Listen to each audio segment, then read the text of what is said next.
Today we're going to start building a tiny, insanely livable Lego city. We want the city to be perfect for the minifigs that live there. So it needs excellent transit, healthcare, infrastructure, jobs, things to learn, friends, and, importantly, coffee. And after we're done, we'll put ourselves in it and see if we can thrive. And we want to make this completely custom. That means using LEGO modular buildings is cheating, and LEGO City trains, too. We can buy Lego sets to get pieces, but we can't use their designs. We didn't know when we started that this would be one of the most time-consuming, emotionally challenging, and satisfying projects we'd ever tried. But let's show you from the beginning.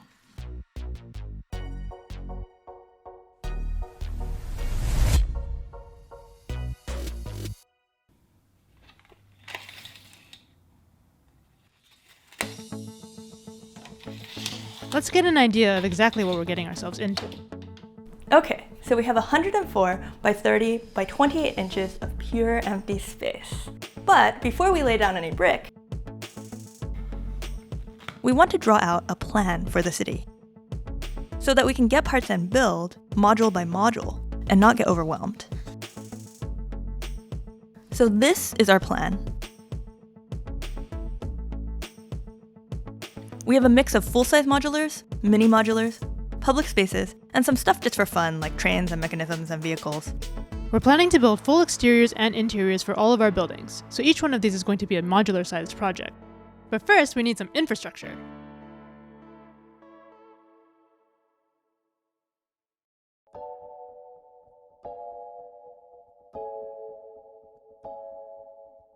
Okay, we need to turn this table into studs so that it's ready for Lego. We're going to need about 30 base plates, and we're going to use the Mills system, which raises each base plate by a brick plus a layer of plates. Mills was designed to split complex projects into simpler, independent modules where each module can be worked on separately and joined into other modules with a simple interface, which is exactly what we need here. Each Mills plate is built with Technic bricks in every corner, so it can join with any other Mills plate using Technic pins.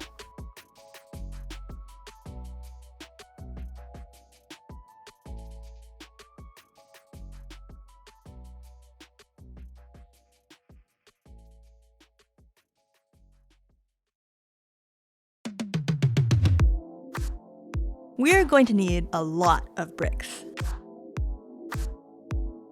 We want our city to have a dramatic skyline, but we don't want to do that by building skyscrapers. Instead, we'll build 3 distinct elevations in our city that all have different types of city life. The ground level will have our biggest roads for cars and buses and bikes, and we'll have the largest and most essential buildings. The second level, which is 15 bricks up to give space for cars and trucks, will have an elevated train track and our train station, plus some super secret train tunnel activities. And the top level, which is another 14 bricks up to have ample space for the trains, will have mini modulars. We're planning to build them out as New York, Tokyo, San Francisco, Oslo, Squamish, and Taipei-themed areas, plus pedestrian and bike traffic. Based on some very rough calculations, these platforms are over-provisioned by about 200x, but we move them around a lot, and we are pretty big and loadful.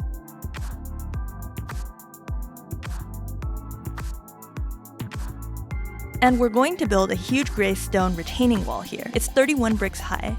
We want it to be smooth and modern looking, but with a little texture. We'll add some masonry bricks, palisade bricks, even grill bricks if we're feeling generous, plus some 1x1 snot bricks to add some subtle greebling. And we build in these narrow windows. They're kind of castle-like, so that we'll be able to see the train go by, with 1x2x6 arches, plus these nice curved pieces. Then use inverted slopes and tiles at the top to finish it up.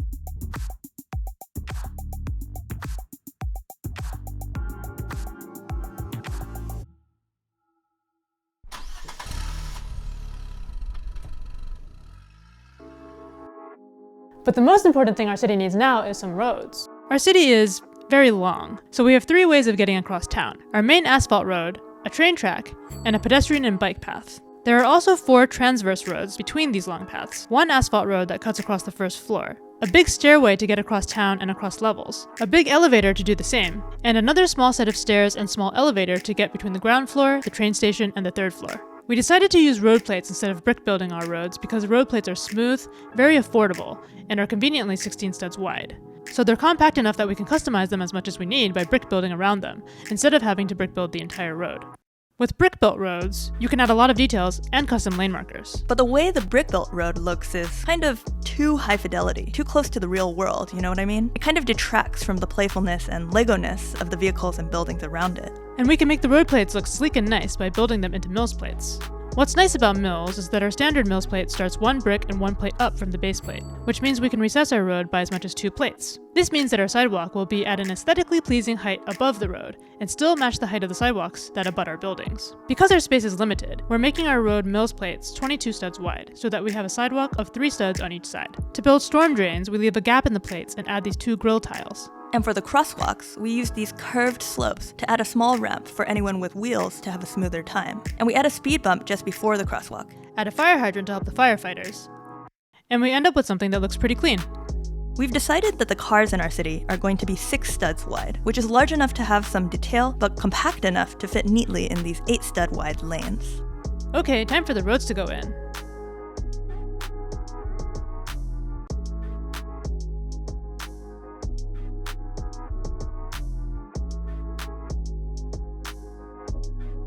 For our main crossroad, we've offset the road plate to add 2 studs of bike lane, plus 1 stud of bollards to make a physical barrier between the cars and the bikes. And to fill the gap between the road plate and the next plate, we brick built this section with dark bluish gray bricks and plates sideways.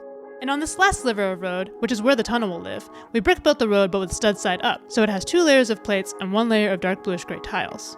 And we want the whole city to be livable, but also look like a display, so we add a border around the entire city layout to make it look clean.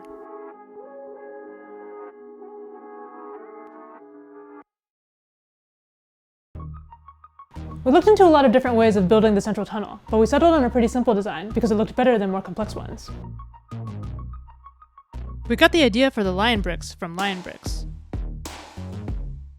To add a different kind of texture, we use 1x2 palisade and grill bricks going back into the wall to create some interesting gaps.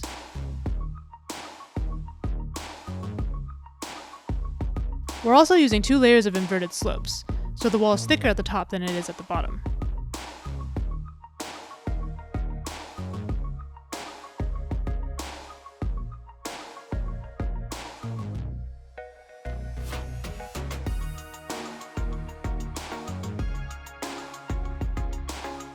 Now we place the whole tunnel in the city so the road can continue under the elevated trainway.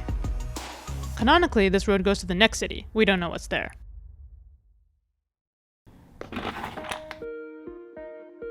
Now, just one more thing. Right now, minifigs get stuck up here or down there, so we need to build them some stairs. The stairs need to go up 30 bricks in height within a 38 stud wide space. So let's design it to go up 1 brick for each stud, which gives us 3 flights of 10 stairs each, plus space for 2 4-stud landings. That's the same rise over run as the standard LEGO stairs piece, which is a little steep, but we know the minifigs can climb it. We're going to brick build our stairs with bricks and tiles, in a colorful gradient to add a pop. We don't have the ideal pieces for this in all these colors, and we used up most of our 2x bricks for the wall, so there are some structurally questionable choices here. And we built up the rest of the stone wall around the stairs.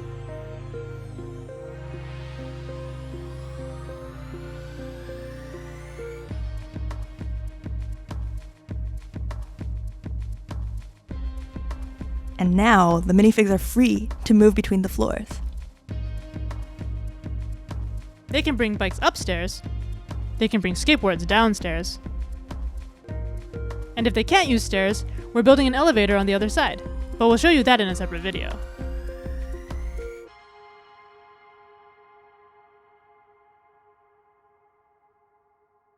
In the next episode, we're going to build the train station and our custom commuter train.